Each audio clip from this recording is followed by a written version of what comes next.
Hi everyone, it's me, Sea Lefty Run. Welcome. Anyway, I'm gonna go over my week 5 training for Revel Big Bear. And for week 5, I ran a total of 53 miles. And it was a series of ups and downs for me. So some things to note. Tuesdays I do my SOS days, something of substance. And I was kind of torn between doing what's in my plan versus running with my run club. And so I was kind of like mixing them up. Like one week I'll do my plan, the next week I'll run with my run club and just do whatever speed workout it has. And that kind of worked out perfectly for me because the run club was also on Tuesdays. Well, now it's being moved to Mondays and I don't know what to do. But I really, like I said, I get a mental boost from doing speed work because I hate speed. I hate it.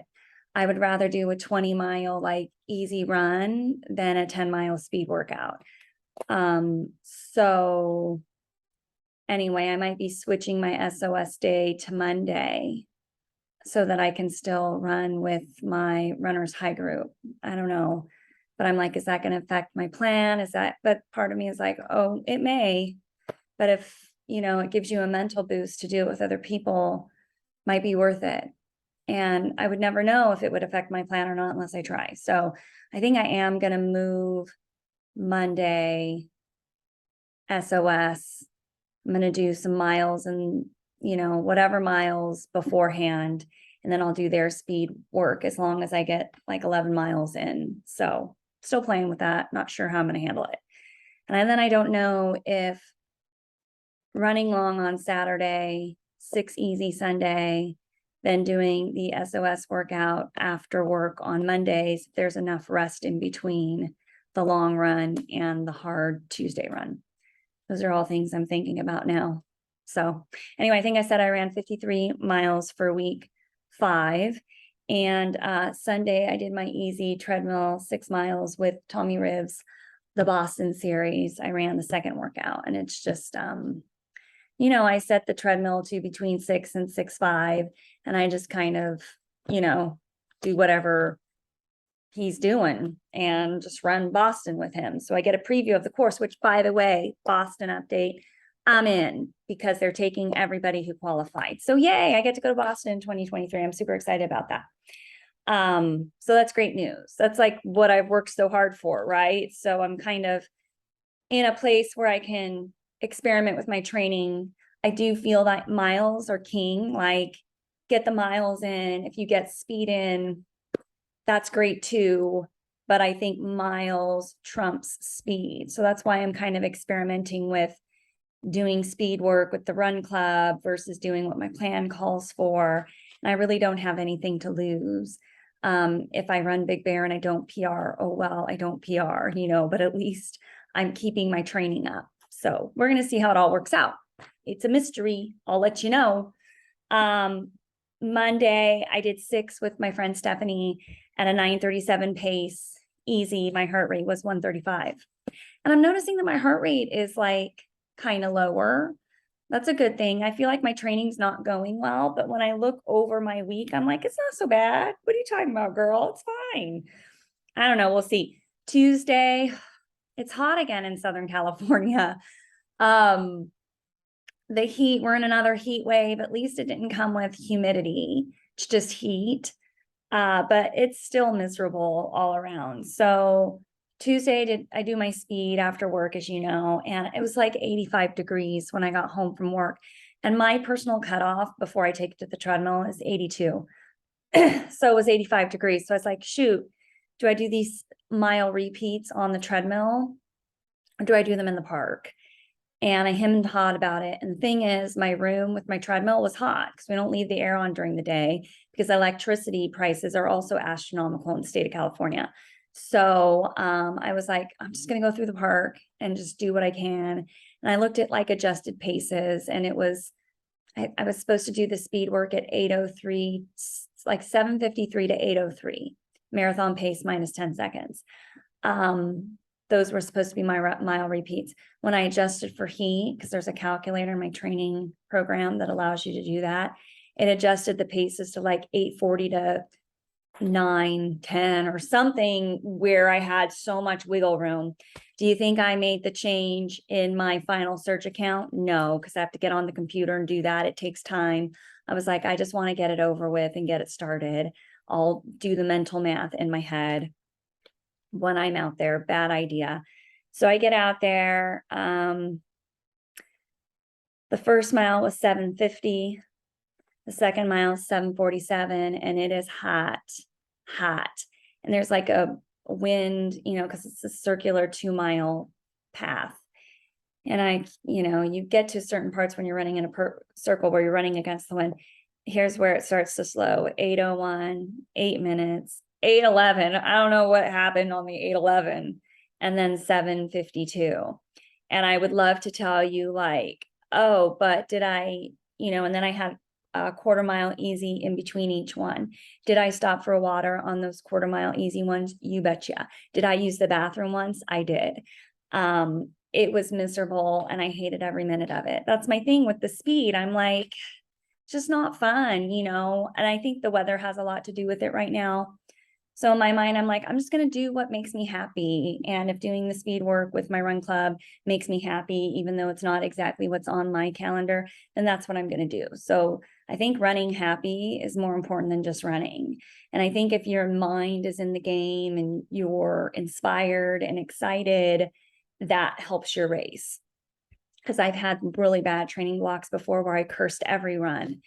And, the results showed in the marathon, like I would have a poor marathon. So I'm trying to keep it on the up and up.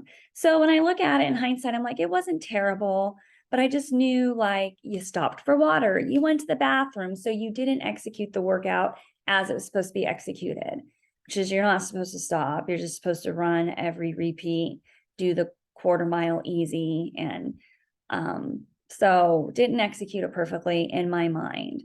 But I do think my paces were pretty good. My average for the 6-mile repeats was 7:57.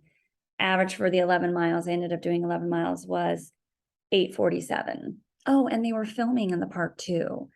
And there's this big dirt patch and it was kind of windy. I was probably the only one who felt the wind. When you're a runner and you feel like the slightest draft and you're like, it was windy today. And people are like, huh, what are you talking about? I'm like, I just felt it because I was running. So these trucks would drive from the set and they'd kick the dirt in the air. And I was all, it just wasn't fun. Wasn't fun. Not that it should be fun, but anyway, but I felt good afterwards. I was like, I did it. Might not have been how I wanted it to go, but I did it. So check. It's some days you just need to show up. Like just show up. Consistency is queen. Okay, rest day Wednesday. Thursday I did 6 miles at 9:49 pace.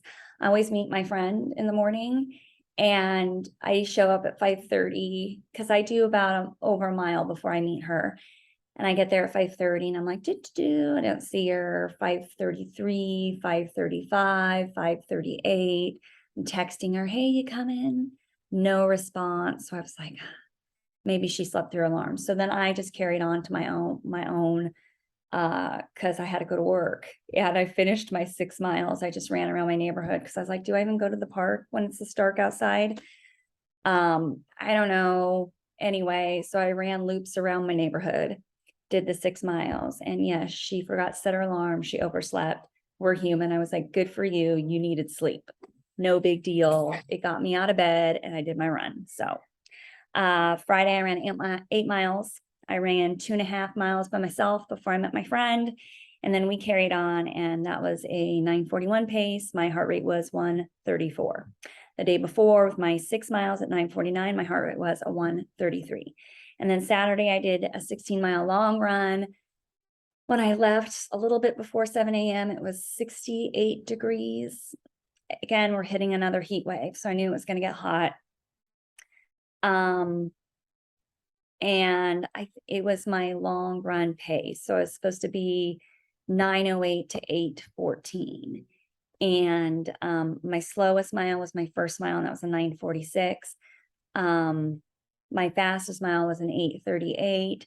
my average was an 8:59. So as I'm running, um, my goal is to work my pace down into whatever range I'm supposed to be in. I didn't get into my range until like mile 5, which is longer. It took me longer than it normally does, but I was like, okay, I'm trying to start out slower to see if like I have more energy at the end. And so yeah, so it took me a while to get into range. And then as I was in range, I just started seeing the pace drop. I was like, sweet, it's dropping. Okay, we're at 8. We're at 9. Okay, we're at 8:59. Okay, we're at 8:58. Okay, we're at 8:55. And then it just slowed, like towards the end, the last 4 miles when it got really hot, when it was getting warmer. Not really hot, but for a runner, it's hot. Um, the last 4 miles felt like the last 4 miles of a marathon. And I am not a negative split marathon runner. So, and I think most people probably are not. So we all know what the last 4 miles of a marathon feels like. So that's what it felt like for me. Um, but I did pick up the pace on the last mile. And I did do that one in 8:38. So I took a gel every 4 miles. I'd used one of those Springer high carb 180 calorie gels. I popped that in the middle. That was my second gel. And I don't know if it makes a difference or not, because it has twice as many carbs, twice as many calories. It's not like I got a boost, so I'm like, do I just stick with traditional gels? Who knows? Something I'm still trying to work out. So that was my week in a nutshell. Just again, the weather, not lots of inconsistencies. Oh, yeah, my early miles are way slower than they've ever been. And I'm like, maybe I need to start picking those up.